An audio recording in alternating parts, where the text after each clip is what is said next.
Mais, en fait, ils n'ont pas seulement échoué à suivre la foi d'Abraham, mais encore pire, ils ont fini par rejeter le Dieu de leurs ancêtres.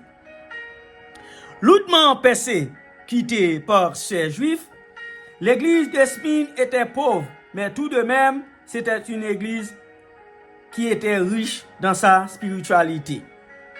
Verset 10, mes frères et sœurs. Ne crains pas ce que tu vas souffrir. Voici, le diable jettera quelqu'un de vous en prison, afin que vous soyez éprouvés, et vous aurez une tribulation de 10 jours. Sois fidèle jusqu'à la mort, et je te donnerai la couronne de vie. Alléluia.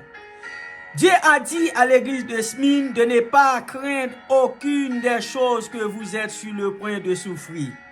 Il leur a aussi dit d'être fidèles jusqu'à la mort et a promis qu'il leur donnera la couronne de vie. Le Seigneur savait à l'avance que Satan menacerait certains des saints de l'église de Smyrne et essayait de briser leur foi. C'est pourquoi il a promis que s'il lui restait fidèle jusqu'à la mort, il leur donnera la couronne de vie. Le Seigneur nous parle dans ce passage est que les serviteurs de Dieu et ses saints qui vivent dans la fin des temps seront aussi persécutés par Satan et ses disciples. Mais nous aurons la force pour être fidèles à Dieu jusqu'à la mort, car cette force nous vient abondamment de notre foi en l'évangile de l'eau et de l'esprit et de notre espérance pour le nouveau ciel et la nouvelle terre que Dieu nous a promis. Verset 11. Que celui qui a des oreilles entende ce que l'Esprit dit aux églises. Celui qui vaincra ne sera pas touché par la deuxième mort.